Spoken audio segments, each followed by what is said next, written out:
ابن حجر کہتے ہیں کہ ایک شخص کو میں نے ایک مقام پہ دیکھا، وہ میرے علاقے کا تگڑا بندہ تھا، سیانا بندہ تھا، مالدار تھا، کیا کہتے ہیں پنجابی میں ڈنڈی پٹی بڑی قائم تھی،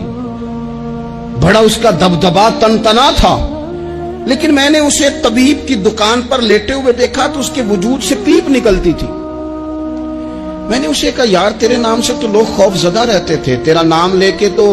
لوگ بچوں کو ڈرایا کرتے تھے، تیرے سے انسلاک رکھنے والے تو بازاروں میں گردنیں اونچی کر کے چلتے، تجھے کیا ہوا؟ تو کہنے لگا بس جب خدا کا حکم آیا، جب اللہ کی حکمت کا غلبہ ہوا، جب تک اس نے ڈھیل دی تو دی، لیکن جب وہ پکڑنے پہ آیا تو پھر حال یہ ہوا کہ ایک غریب مچھیرا مچھلیاں پکڑنے کے لیے دریا میں سارا دن بیٹھا رہا، اسے مچھلی نہ ملی، شام کو روئی پڑا کہ مالک میرے تو بچوں کے پاس کھانے کو بھی کوئی شے نہیں، تو ایک مچھلی شام کو بڑی محنت کے بعد ایک بڑی مچھلی اس کے ہاتھ لگی۔ ان دنوں نہ مچھلیاں ملتی تھی نہ گوشت ملتا تھا، وہ بیچارہ ایک مچھلی لے کے جا رہا تھا اپنے گھر کی جانب، تو سامنے سے میں آ گیا، جو طریقہ ہوتا ہے، کدھر لے کے جا رہے ہو، کہاں سے لی ہے؟ تو کہتے اس نے کہا صاحب مجھے پتا ہے آپ مجھ سے چھین لیں گے، لیکن میرے بچے صبح سے بھوکے ہیں، یہی میرا روزگار ہے، آج مجھے کچھ نہیں میسر آیا،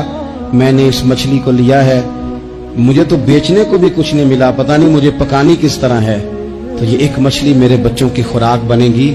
کل لوٹ لینا، پرسوں لوٹ لینا، تمہارا تو کام ہی لوٹنا ہے،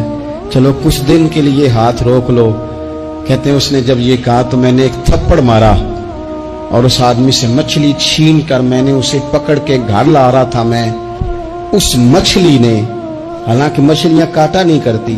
کہنے لگا اس مچھلی نے ناخن پر میرے پورے پر تھوڑا سا کاٹا ہے،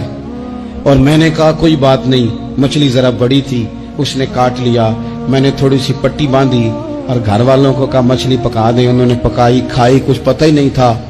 2-4 دن گزرے ہیں تو زخم آگے بڑھنے لگا، طبیب کو دکھایا ہے تو اس نے کہا یہ تو انگلی کاٹنی پڑے گی، کہتا ہے وہ انگلی کٹوائی، 1 ہفتہ نہیں گزرا تھا کہ زخم آگے بڑھا، تو پھر وہ ہاتھ کی طرف بڑھا، تو میں نے جا کے دکھایا تو اس نے کہا ہاتھ بھی کاٹنا پڑے گا، سارا بازو کٹوا چکا ہوں، رات کو نیند نہیں آتی، ایک لقمہ پیٹ میں نہیں گزرتا، میرے بچے، میرے بھتیجے، میرے بھائی، میرے عزیز گلی گلی اس غریب کو ڈھونڈتے پھرتے ہیں جس کا نام بھی ہم کوئی نہیں جانتے، تھک گئے تلاش کر کر کے، خدا جانے کہاں چھپ گیا اللہ کی اتنی بڑی زمین میں، وہ ملتا نہیں، میں سو نہیں پاتا۔ کہنے لگے شیخ میرے لیے دعا کر دو، مجھے کچھ نہیں چاہیے، بس وہ مجھے مل جائے اور میں اس سے معافی لے لوں، بس وہ مجھے معاف کر دے، 2 جملے معاف، جیسے بھی ہوگا میں منا لوں گا، بندہ درکار ہے۔ ابن حجر نے لکھا ہے، کہتے ہیں وہ تڑپتا رہا، روتا رہا، آہوزاری کرتا رہا، میں نے بھی اس کے لیے دعا کی کہ اللہ کرے وہ شخص تجھے مل جائے۔ پھر کچھ دنوں کے بعد مجھے کسی نے بتایا کہ مر تو گیا ہے تڑپ کے، پر اس سے معافی کا موقع میسر نہیں آیا۔